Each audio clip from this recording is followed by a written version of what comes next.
Nós somos a Igreja Adventista Boa Semente, e desejamos que a paz do Senhor Jesus Cristo esteja com você.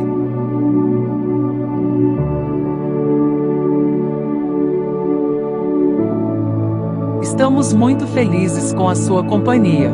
Aproveite para se inscrever em nosso canal, ativar o sininho para sempre ser avisado sobre novos conteúdos referente à nossa escola bíblica presencial, que acontece todos os sábados, às 9 horas da manhã. Estamos esperando por você.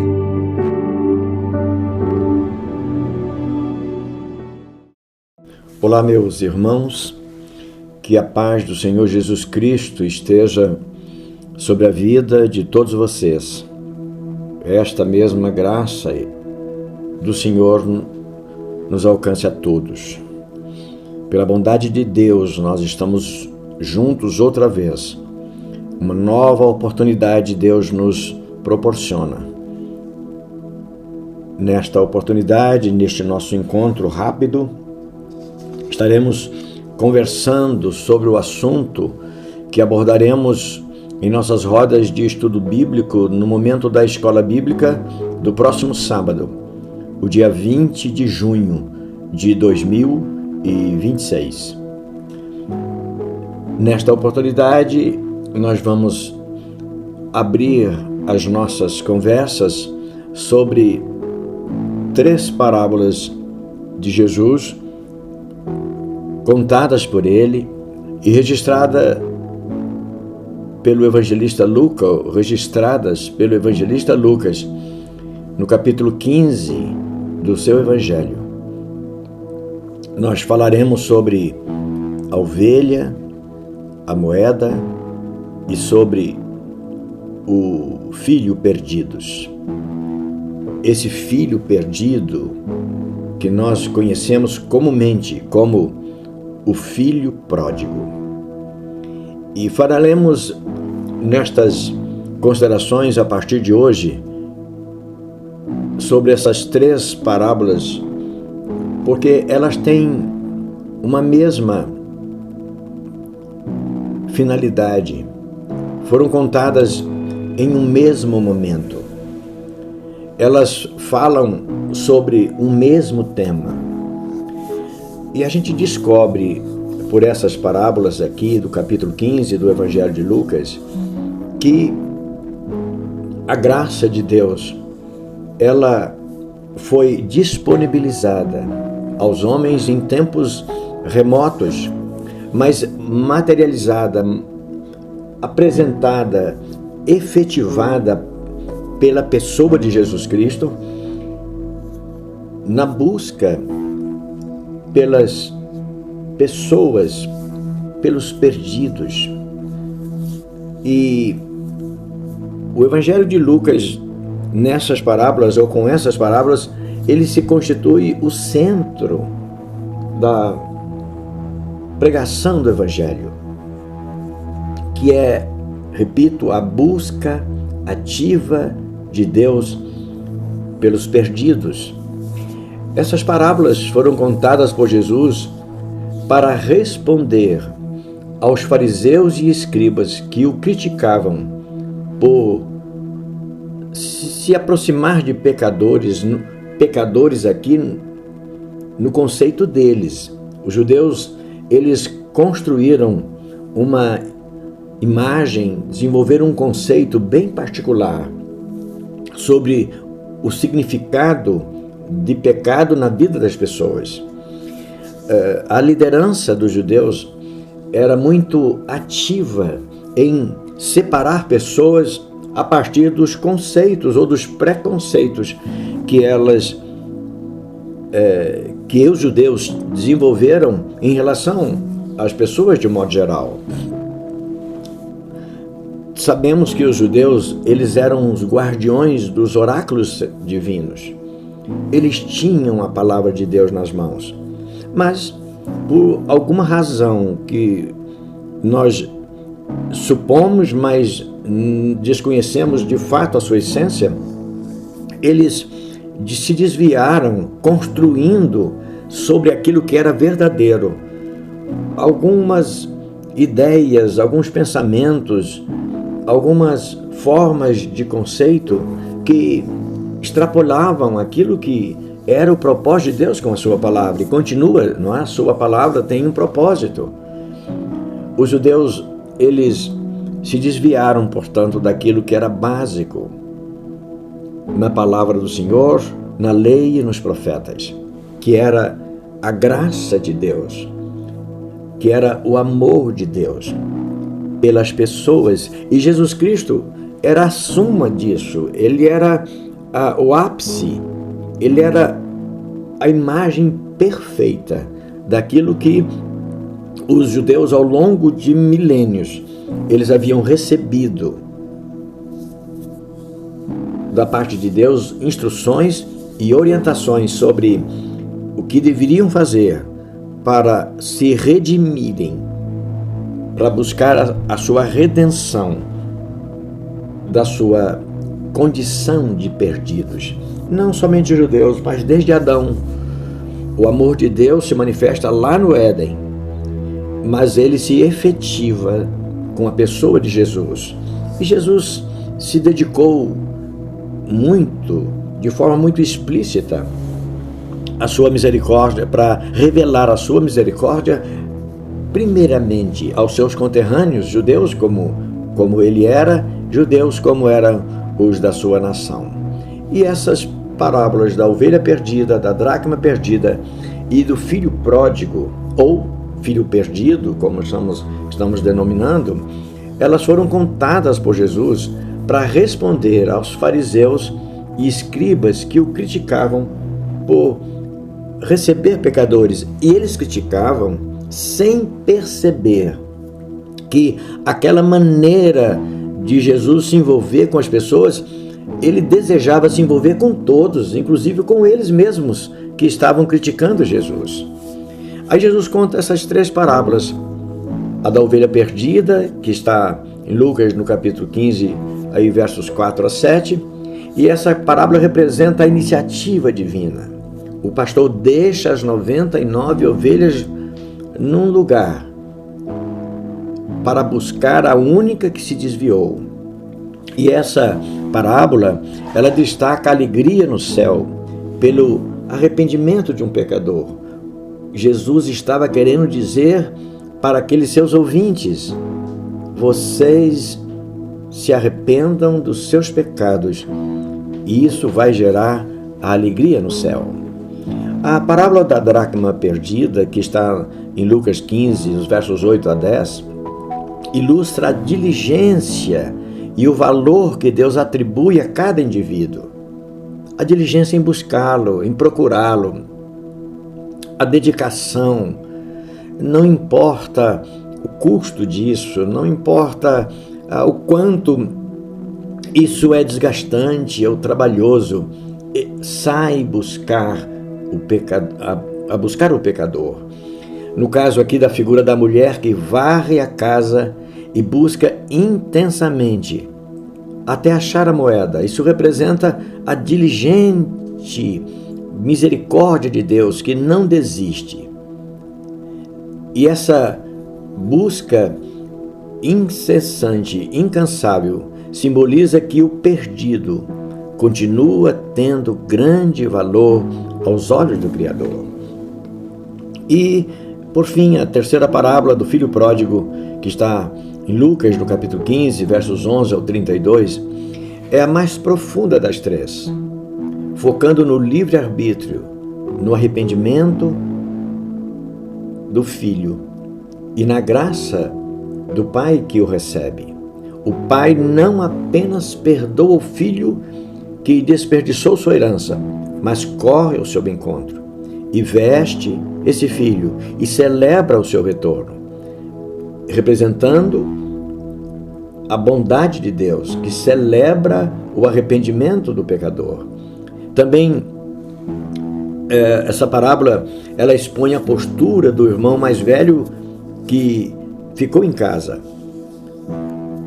E sobre esse irmão nós vamos falar lá no final, depois vamos ter uma oportunidade para falar sobre esse irmão mais velho, que representa aqueles que se julgam justos e se ressentem da misericórdia divina com os outros, não aceita a bondade de Deus que se estende para todos os pecadores. São conversas, são parábolas, são instruções típicas que Jesus utilizou para mostrar aos judeus que eles eram o objeto primeiro da busca de Deus e da espera de Deus por eles. A ovelha perdida, Jesus está dizendo aos judeus: vocês que estão me criticando, vocês que estão resistindo à minha palavra, vocês são essas ovelhas a quem eu procuro. É de vocês a oportunidade para reencontrar com o pastor que quer amparar vocês. No capítulo 15 de João, por exemplo, Jesus vai dizer: eu sou o bom pastor, eu que estou à procura de vocês como ovelhas perdidas. A dracma perdida é o valor que os judeus tinham. Eles eram homens que representava ali todo o investimento de Deus em favor dos homens. Eles eram pessoas preciosas aos olhos de Deus, mas eles estavam dentro de casa, quer dizer, dentro do conceito, do contexto da fé, mas que haviam rejeitado, que não perceberam que eles estavam perdidos. Mas Deus insiste em buscá-los. E por fim, a parábola do filho pródigo, que representa, então, de forma mais detalhada, como nós veremos, a bondade, a misericórdia de Deus. Muito bem, nosso texto base compreende os versos 4, 8 e 11, 12 e 13 do capítulo 15 de Lucas, que fala exatamente sobre esses fatos de que nós dissemos, não é? Verso 4 vai falar da ovelha perdida. Que homem dentre vós, tendo 100 ovelhas, e perdendo uma delas, não deixa no deserto as 99, e não vai após a perdida até que venha achá-la? É a parábola da ovelha perdida. Ou, no verso 8, qual mulher que, tendo 10 moedas, 10 dracmas, se perder uma dracma, uma moeda, não acende a candeia e varre a casa e busca com diligência até poder achá-la? E a terceira parábola, a do filho pródigo, a partir do verso 11, disse: um certo homem tinha 2 filhos, e o mais moço deles disse ao pai: pai, dá-me a parte da fazenda que me pertence. E ele repartiu por eles a fazenda. Essa informação é importante, que às vezes passa despercebida. Não só o filho mais moço, mais jovem, pegou a sua parte, mas o mais velho também. E ele, o pai, diante do pedido do filho mais novo, repartiu por eles. Ok? A gente vai trabalhar isso mais tarde. E poucos dias depois, o filho mais novo, ajuntando tudo, partiu para uma terra longínqua e ali desperdiçou a sua fazenda, vivendo dissolutamente. E, havendo gastado tudo, houve naquela terra uma grande fome e começou a padecer necessidades. Estes versos apenas para a gente identificar as 3 parábolas do capítulo 15. A ovelha, repito, a ovelha que se perdeu, a moeda que foi perdida e o filho que, de forma arrogante, abandona a casa do pai, pega o que lhe pertencia, sai de casa na expectativa de viver a liberdade da vida do seu jeito e acabou perdendo tudo. Muito bem, mas na introdução do nosso roteiro, vamos dizer que as parábolas que tomamos para a reflexão de hoje são das mais belas e também das mais fáceis de entender. Tanto os elementos com os quais Jesus se construiu essas parábolas, quanto os seus significados, são de fáceis visualização e compreensão.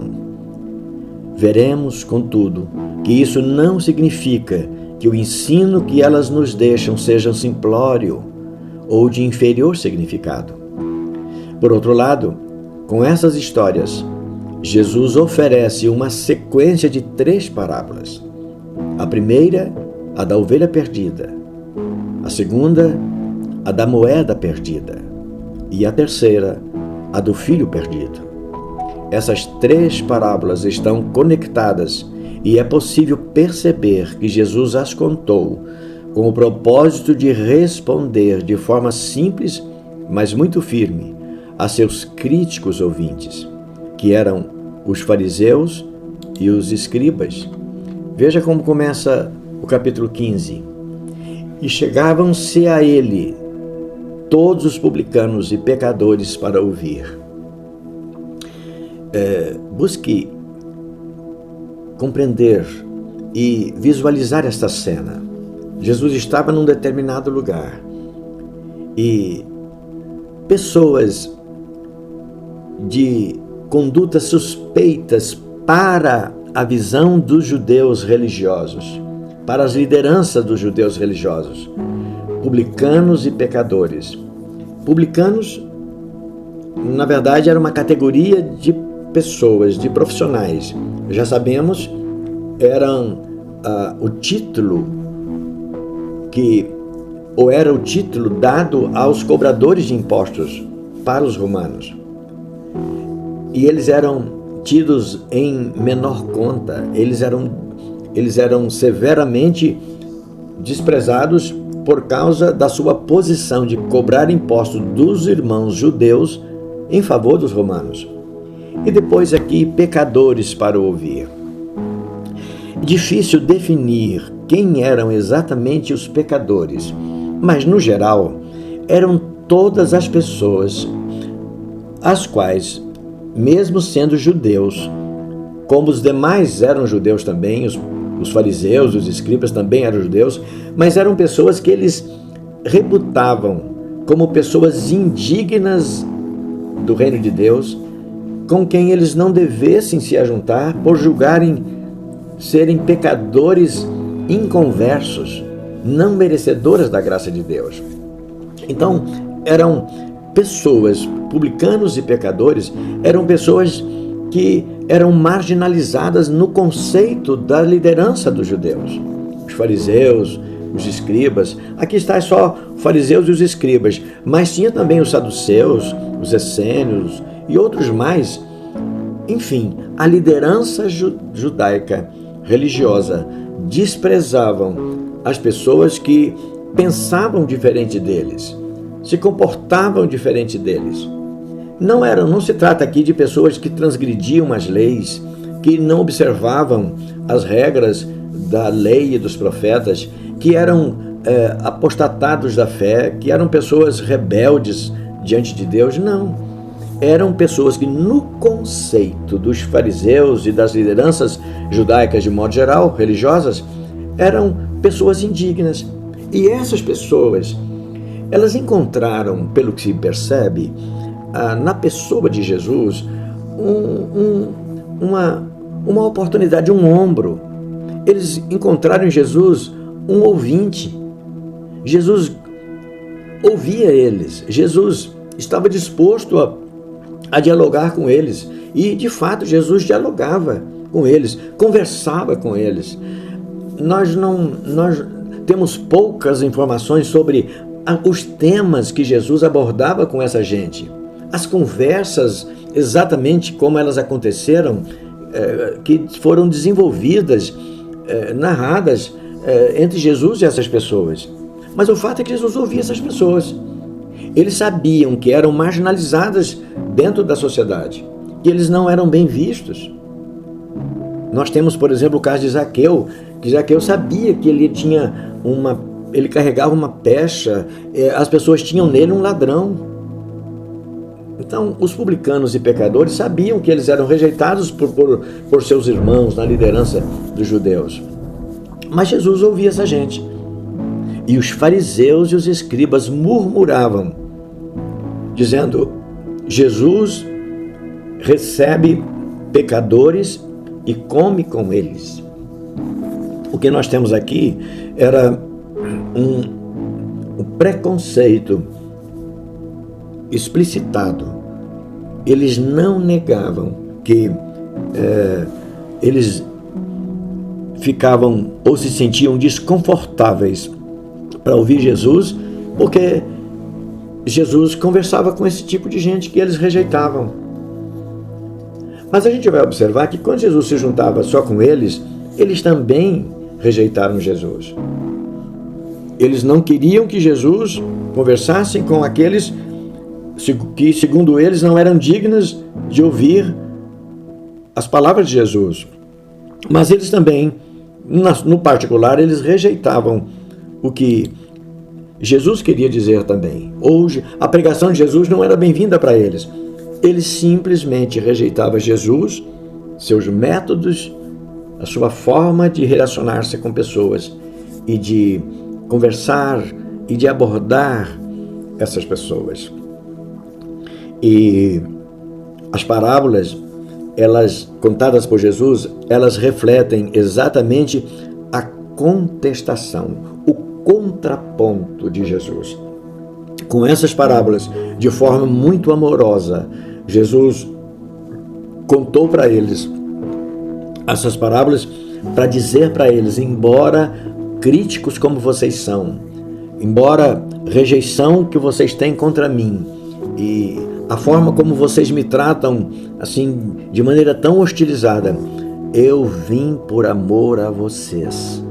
Eu não vim só por estes com quem eu estou falando e quem se dispõe a me ouvir, mas eu vim por vocês também. Eu tenho o que eu tenho para fazer, que favorece também os interesses de vocês. E nessas 3 parábolas, Jesus vai ao mais profundo sentimento de amor e graça, para poder trazer deste fundo para os olhos daqueles ouvintes, para os ouvidos daqueles ouvintes. Jesus quis trazer a profundidade do amor de Deus, do amor dele mesmo, portanto, em favor deles. Muito bem.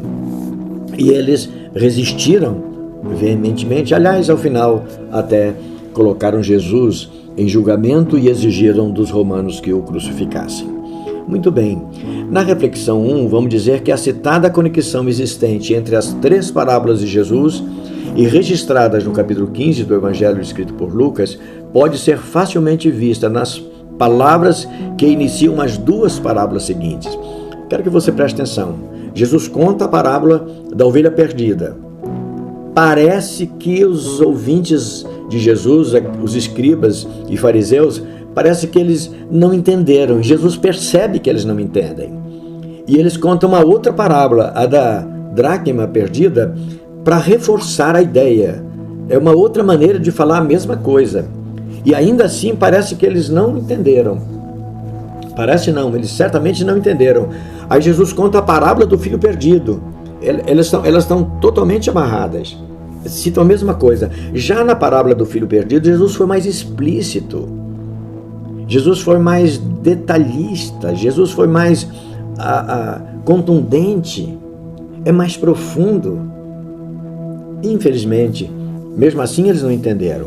Mas vamos entender essa conexão. Eu gostaria que você prestasse bastante atenção. Após Jesus ter narrado a história da ovelha perdida, Jesus começa a história seguinte, que é a parábola da dracma perdida, e ele começa com um ou. Ele diz, olha, havia um homem que tinha 100 ovelhas, tal, a parábola da ovelha perdida. Depois, ou, não é? Ele começa a parábola da dracma perdida com um ou, quer dizer, o sentido é o mesmo, a história é diferente, mas o sentido é o mesmo. E após ele contar essa nova história, ele emenda para introduzir a terceira história com a palavra continuou. É como se seus ouvintes tivessem dito que não haviam entendido a parábola da ovelha perdida. E nesse caso, então lhes teria dito: muito bem, vou contar uma outra história. E contou a parábola da moeda perdida. E mesmo assim, eles ainda pareciam não entender. Então o Senhor acrescentou seu ensino, contando de forma bem detalhada, continuada, a parábola do filho pródigo. Veja do capítulo 15, os versos 8 e 11. Olha só, no verso 7 do capítulo 15, ele encerra a parábola da ovelha perdida. E então no verso 8 ele começa: ou qual a mulher, na parábola da ovelha perdida, qual pastor que, tendo percebido a ausência de uma ovelha, não sai em busca dela, a ovelha que se perdeu? Ou qual a mulher, no verso 8, que tendo 10 moedas, 10 dracmas, se perder uma, não busca a outra, não é, para até encontrar? Então é isso. E depois ele conta a terceira dizendo, e continuou, não é, para mostrar que a graça de Deus, Jesus queria demonstrá-la da maneira bem simples, mas de forma eficaz, para que eles entendessem que Jesus estava ali por causa deles, por amor a eles. Jesus queria conversar com eles também, com aqueles que estavam criticando. Era com essa finalidade que Jesus teve a iniciativa. Foi com essa finalidade que ele teve a iniciativa de contar essas 3 parábolas. Muito bem, na sequência 1, vamos dizer que as 3 parábolas do capítulo 15 do Evangelho escrito por Lucas foram construídas utilizando material,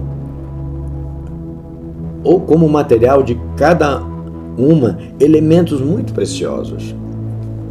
Veja só, ele conta 3 parábolas utilizando a imagem de coisas que é preciosa ou que são preciosas para qualquer pessoa. Essa particularidade nos permite pensar que, por vezes, a mensagem do Evangelho deve ser entregue aos homens, ainda que por meio de ou argumentação provocativa, o suficiente para atingir o sentimento das pessoas. Se nós não conseguimos, se as pessoas não conseguem entender a beleza do Evangelho pelo conteúdo do próprio Evangelho, é razoável que nós coloquemos as pessoas para pensar sobre os valores que elas mesmas cultivam. Ao criar essas 3 parábolas diante de gente que se mostrava tão insensível, Jesus apresentou 3 narrativas, todas elas sobre perdas que perturbam qualquer ser humano. A primeira, a perda da ovelha, os bens. Quem não se perturba por perder a sua propriedade, os seus bens, aquilo que tem? Nenhum homem se sente confortável, acomodado diante da perda dos seus bens. A moeda, a perda da moeda, a perda de dinheiro. Você pode ter muitos bens, mas o dinheiro que você tem na mão, você não abre mão dele. São coisas muito valiosas para nós, o nosso dinheiro. E por outro lado, a perda do filho, o filho pródigo, a perda da família. Quem de nós se sente confortável perdendo alguém da nossa casa, perdendo os nossos filhos? Então, olha, essas 3 parábolas, elas foram construídas em cima dessas 3 realidades que são muito caras para nós. Nossos bens, por mais insignificantes que eles sejam, eles são muito preciosos para nós. Ou por mais abundantes que eles sejam, eles são muito preciosos para nós. Um homem que tem 10 propriedades não se conforma e não se sente confortável de perder uma. Mas aí a gente pensa, mas se ele perder uma, ele ainda fica com 9 propriedades. Sim, mas ele não quer perder nenhuma. Jesus utiliza a imagem disso, perda da nossa propriedade, nosso dinheiro. Você pode ter alguns milhões guardados, mas você não quer perder nem 1 milhão. Mas se você tem 20 milhões, se perder um, fica 19 ainda, fica muito. Mas você não quer perder aquele 1, entenderam? Então, essas coisas muito preciosas. E a família? Se um pai ou uma mãe tiver 10 filhos, Ele, a perder um, ainda fica com 9. Não quer perder nenhum. Então Jesus usa as parábolas, constrói para demonstrar o amor de Deus, que nós, feitos à sua imagem e semelhança, carregamos a mesma característica. Nós amamos o que temos. E Jesus, contando essa parábola, quis demonstrar aos judeus, que o acusavam inclusive, que eles eram o objeto do amor de Deus. Jesus estava ali por amor a eles. Jesus amava a todos, tanto aqueles diante de quem Jesus estava ali conversando e falando e que estavam dispostos a ouvir Jesus, quanto aqueles outros que estavam ali criticando do lado de fora. Essas 3 parábolas refletem exatamente essa postura da graça, do amor de Deus em favor dos pecadores, que somos todos nós. Na reflexão 2, vamos dizer que são 3 parábolas, 3 dramas, 3 finais felizes. Não sabemos exatamente o lugar onde Jesus estava, se em alguma casa ou em algum ambiente aberto.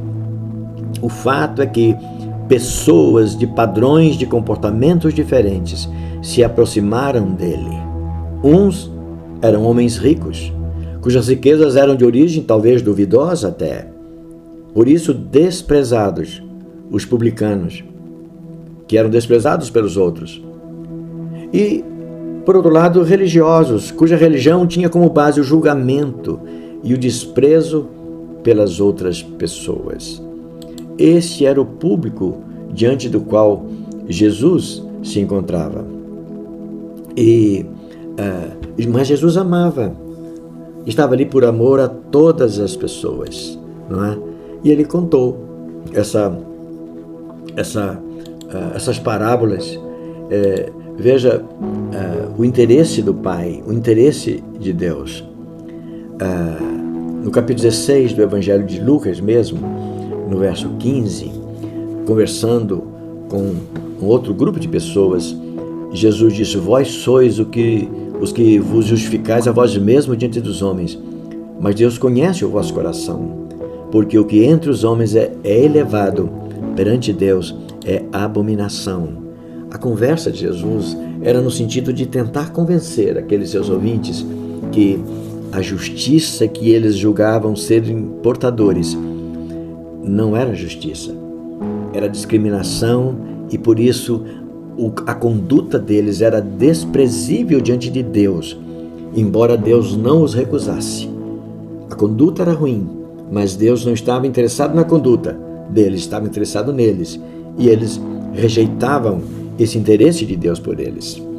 Muito bem, na sequência 2, vamos dizer que podemos, ao menos mentalmente, recriar o ambiente no meio do qual Jesus se encontrava. Naquele momento dessa conversa, pense você, eu estou aqui, você está num lugar, num ambiente, sentado, vamos admitir isso, e diante de nós, pessoas em pequena ou em média ou grande quantidade ali, atentamente ouvindo, e ao redor desse grupo que está sentado ouvindo, um grupo outro de pessoas estão ali olhando com olhares críticos, de julgamento. Eles tinham dentro de si um ódio muito grande, porque no entender deles, Jesus estava fazendo o que não devia fazer, usando o nome de Deus, o Deus que eles adoravam. E eles ficaram raivosos. O fato é que pessoas de padrões de comportamento diferente estavam ali, se aproximaram de Jesus, como já falamos, e nós podemos criar ou recriar esse ambiente no meio do qual Jesus se encontrava, sentado talvez num lugar, mas certamente rodeado de pessoas perdidas, tanto os que estavam dando ouvido a ele, quanto os que estavam julgando e recusando o que Jesus falava. Todos eram pessoas perdidas, Jesus sabia. Imaginemos o desconforto e o senso de amor e misericórdia que tomava conta de Jesus. Uns diante dele, perdidos em seus delitos e pecados, que eram os pecadores, como eram denominados pelas lideranças judaicas. Outros perdidos em meio à corrupção, os publicanos. E ainda outros, que eram os que estavam ao redor, perdidos em suas crenças e convicções, os fariseus e os escribas. Que drama! Ele já havia experimentado esse tipo de visão outras vezes. Não é? O evangelista Marcos registra no capítulo 6 do seu evangelho, verso 34, diz que num determinado momento, num lugar, Jesus saiu para um ambiente mais aberto e viu uma grande multidão e teve compaixão daquelas pessoas, porque elas seguiam os seus caminhos, andavam sem uma direção certa, como ovelhas que não têm pastor.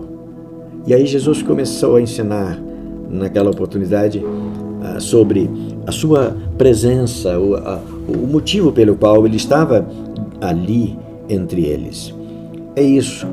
Jesus, sempre que se sentia rodeado de pessoas, ele via nessas pessoas o objeto do seu amor, o objeto da sua presença. Ele estava ali não por qualquer outro motivo, ele estava ali exatamente por causa daquelas pessoas que o rodeavam. Ele não estava ali apenas para dar-lhes pão multiplicado, para fazer milagres, curar, libertar pessoas, instruir pessoas. Ele estava ali com a finalidade de salvar aquelas pessoas. As 3 parábolas do capítulo 15 de Lucas revelam o drama de Jesus diante da recusa das pessoas, recusa do seu amor. Ele estava ali por amor a elas e elas recusavam aceitar isso. Muito bem, na reflexão 3, para concluir, vamos dizer que a vida de Jesus foi marcada por sentimentos de angústias pelos pecadores, mas que nem mesmo seus discípulos, que o acompanhavam diariamente, conseguiam perceber. Há uma conversa de Jesus, uma preocupação mostrada pelos seus discípulos e uma resposta que Jesus deu a eles, que deixou eles com a cabeça fervendo sem compreender.